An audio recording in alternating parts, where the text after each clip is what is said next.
Greetings, vintage Star Wars fans. Welcome to another episode. It would seem the holiday collectibles just keep on coming. In the last episode, we took a look at the Home Depot Stormtrooper Animatronic, and now we have yet another holiday decoration that's larger than your standard decor. This time, even larger than the Stormtrooper Animatronic. We are talking about none other than the Home Depot animated LED Darth Vader. As with every new arrival, we'll be doing an unboxing to see exactly what this piece has to offer. This is another unique piece that deserves a special place among my collectibles. Before we dive into the unboxing, let's take a quick look at some of the standout features that make this Home Depot-exclusive Darth Vader animatronic such a unique piece. This towering 7-foot animated LED Darth Vader has landed exclusively at the Home Depot, ready to bring a little order and a lot of excitement to your holiday season. Designed to make a statement, he casually waves his LED lightsaber, striking fear and some delight into the hearts of those who pass by. And thanks to motion sensor activation, he's ready to spring to life, armed with the classic sounds of Darth Vader himself. I find your lack of holiday cheer disturbing. Plus, for a unique twist, he comes equipped with two distinct holiday looks. For Halloween, he brandishes a red lightsaber alongside a jack-o'-lantern Death Star. And when it's time to transition to Christmas, he switches to a candy cane lightsaber and an Ornament Death Star. This makes Darth Vader a perfect holiday centerpiece for any Halloween, Christmas, or Star Wars fan alike. Constructed with sturdy plastic, this indoor decoration weighs just over 31 pounds and uses plug-in power. Equipped with LED lighting, Vader is both bright and energy efficient, making him a standout for the entire season. This officially licensed collectible will make for a striking addition to the home holiday decor. Now that we've explored what makes this Darth Vader animatronic so special, let's dive right into the unboxing and witness the dark side in action. Let's start by taking a closer look at the packaging and see what details it reveals. For starters, the package dimensions are about 1.5 feet deep, by 2.5 feet wide, by 2.5 feet tall, and it weighs in at almost 41 pounds. The front of the box features a graphic of Darth Vader alongside a picture of the animatronic, with several call-outs highlighting its features and themes. A similar graphic and color image appears on one side of the box, along with an image for comparative scale. The back and opposite side of the box contain no images or graphics, only text with product information and item identification details. With the exterior covered, it's time to break the seal and dive inside. Let's unbox this Darth Vader animatronic and see what awaits.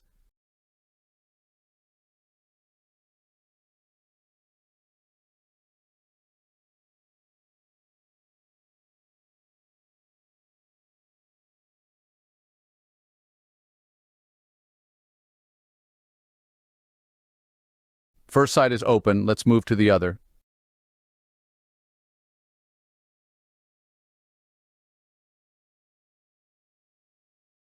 Now that it's open, let's take our first look inside the box and see what we're working with. My God, it's full of stars. Sorry, that one was just too easy. I couldn't resist. All jokes aside, here's what the actual contents look like as we open the box. As we did with the Stormtrooper animatronic, let's take a look at each part in the order they're removed from the packaging. Once we've gone through all the pieces, we'll take a step back, review everything, and begin the assembly. At first glance, everything appears to be well packed and securely protected. One of the first items we notice is the instruction manual, but much like with the Stormtrooper animatronic, there's also a condensed use and care guide printed right on the inside of the cardboard flaps. The next items we remove are the lightsaber blades. As mentioned earlier, there are two, one for Halloween and another for Christmas. Following these, we find the right and left boots, along with some foam filler tubes that will be integrated into the completed animatronic. Moving on, we come across the lower and upper frame poles. Though I haven't reviewed the assembly instructions in detail yet, these appear to function as the upper and lower leg supports. With the first layer of items complete, let's remove the separator cardboard and see what's packed on the next level. Starting off, we have the back frame support, a sturdy piece that will add stability to the entire structure. Next, we come to the shoulder form, which will help define Vader's imposing silhouette. Finally, we reach the chest form, one of the main components that brings his iconic figure to life. Next, we remove the right and left arm components. While the manual refers to them simply as the arms, at this stage they appear to be the basic arm frames, forming the skeleton that will later give structure to Darth Vader's limbs. These frames are a crucial part of the assembly, and we'll see how they come together as we move forward. Reaching deeper into the box, we come to the next key components, the shoulder armor, which adds that unmistakable Vader silhouette, and the belt piece, which includes an integrated cod piece for a complete, authentic look. With these parts, the iconic details of the costume are really starting to take shape. Here we have the right hand, molded with Vader's iconic lightsaber hilt securely gripped in place. The hilt itself is part of the hand's design, seamlessly integrated in hard plastic, a fitting detail for a Sith Lord.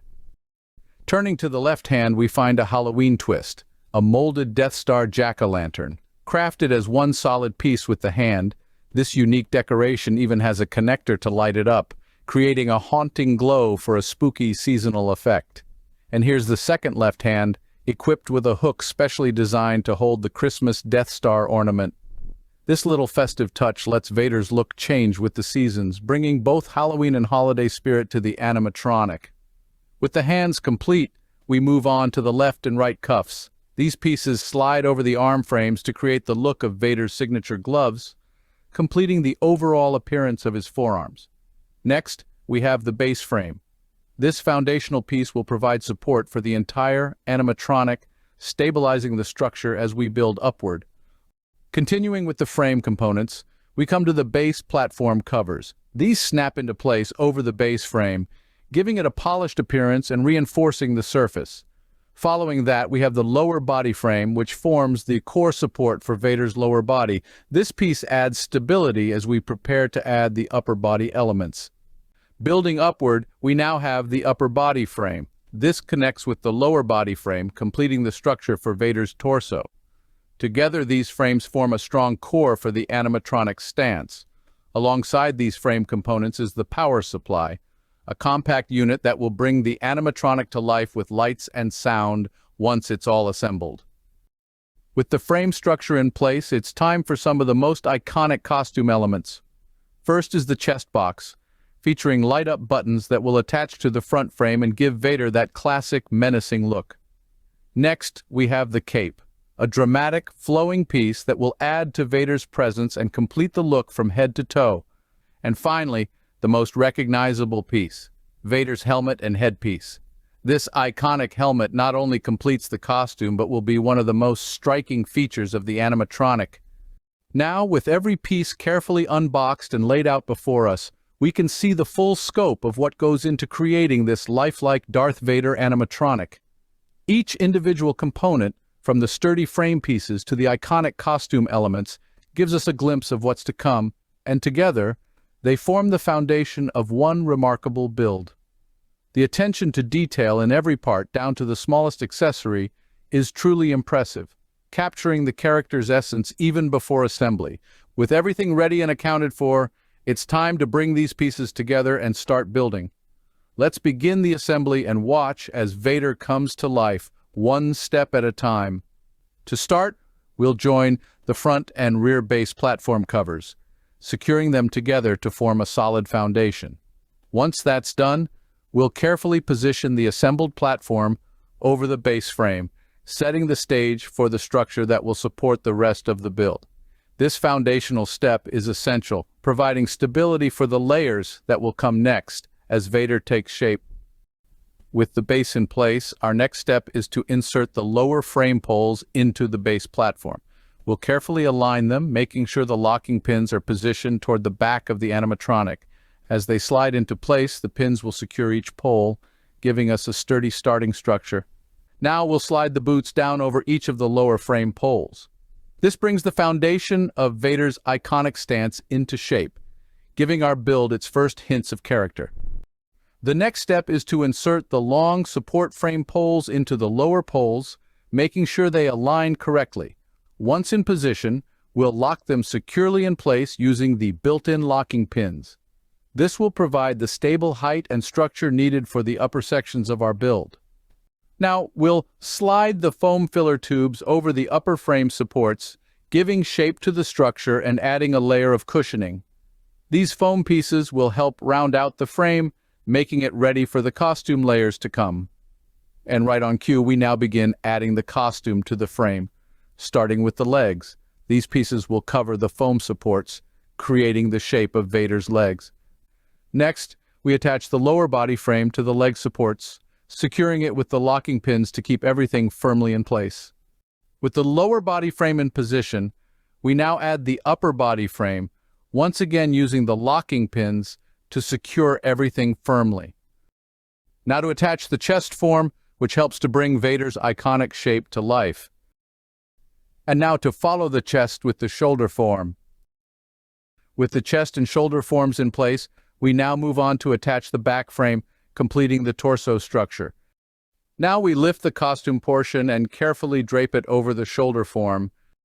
We'll then secure the left arm to the frame and connect its dedicated power source. This connection is separate from the main power supply, providing an isolated line just for the left side. Following that, we attach one of the cuffs to the left arm. Next, we'll repeat a similar process on the right side. We begin by securely attaching the right arm to the frame, ensuring everything is aligned for the next steps. Following that, we connect the color-coded wiring for the electronics and motor functions. These colored markers make it straightforward to match each connection. With that in place, the right cuff slides over the arm, adding to Vader's unmistakable silhouette. Finally, we attach the right hand, already gripping the lightsaber hilt. Once connected, the electrical line will allow the lightsaber to light up, bringing even more character to the build. With both arms in place, we'll move to assembling the midsection, starting with the belt piece. To secure it around the waistline, we'll thread the belt's cable through a dedicated opening and set the forked hook into its housing, ensuring it's firmly connected. Once the belt is secure, we'll fasten the costume's Velcro sections to it, which ties the entire look together and maintains Vader's sleek silhouette.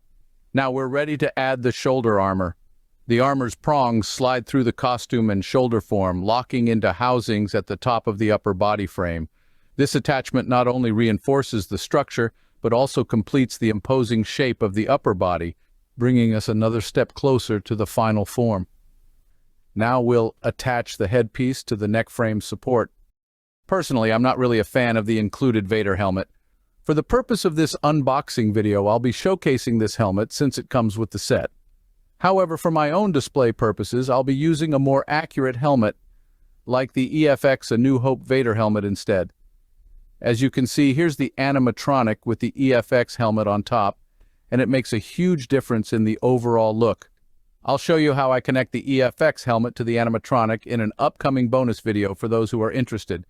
Next, we'll connect all the wiring terminals via the back opening of the costume. These are color-coded to ensure everything matches up correctly. And finally, it's time to add the finishing touch to complete Vader's look, the cape. While I may have spoiled it a bit with the previous picture, it's no surprise this is the final piece. However, there's a bit of a twist here with the holiday accessories for Halloween and Christmas. We'll be swapping those out as we showcase the animatronic in action. First, let's check out the Christmas accessories. The candy cane saber and Death Star ornament are great touches. Since the animations are the same for both the Christmas and Halloween accessories, I'll be showcasing the animations with the much cooler Halloween accessories. So, let's check it out. Your holiday spirit is impressive. Most impressive. It is your destiny. Join me, and together we can rule the holidays.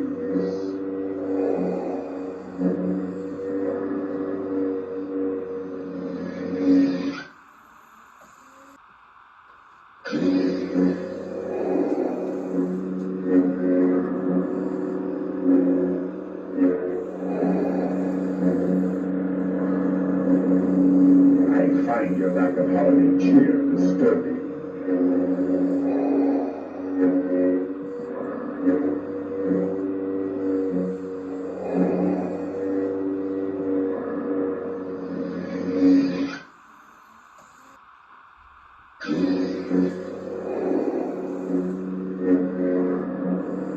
We would be honored if you would join us for this holiday celebration. My master requests your presence. Join me, and this season you will be a powerful ally.